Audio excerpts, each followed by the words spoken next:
Setelah selesai mengikuti debat pilkada terbuka Kabupaten Toba yang digelar di Hotel Emerald Garden Medan, Polta Sitorus, calon kepala daerah Kabupaten Toba, menyampaikan bahwa acara debat tersebut berjalan dengan lancar dan penuh semangat.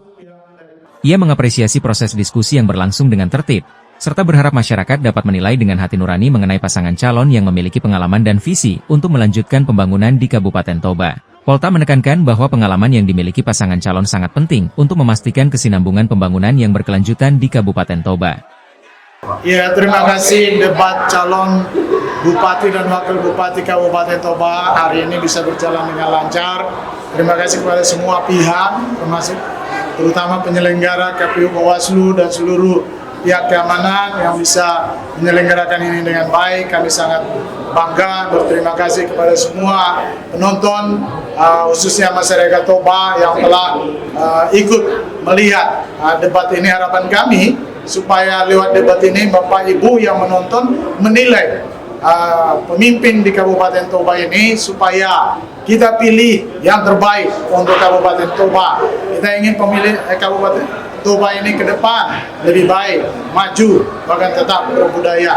Jadi saya minta Bapak Ibu, dari hasil debat tadi Bapak Ibu bisa lihat, bisa nilai. Semoga nanti Bapak Ibu bisa mengambil keputusan dengan hati nurani yang terbaik untuk memimpin Kabupaten Toba ini.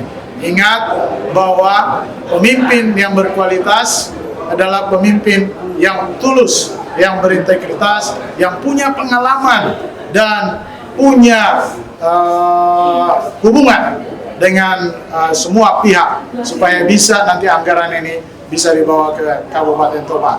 Mari datang tanggal 27 November ke TPS, berikan suaramu, sangat mahal, satu suara sangat mahal. Kiranya Tuhan memberkati Kabupaten Toba. Horas. Ia juga berharap agar masyarakat dapat memilih pemimpin yang tidak hanya berbicara, namun juga memiliki kemampuan dan integritas yang jelas untuk membawa perubahan yang positif bagi daerah. Jangan lewatkan berita menarik lainnya hanya di channel Toba TV. Follow, like, dan subscribe channel Toba TV untuk mendapatkan informasi terbaru lainnya.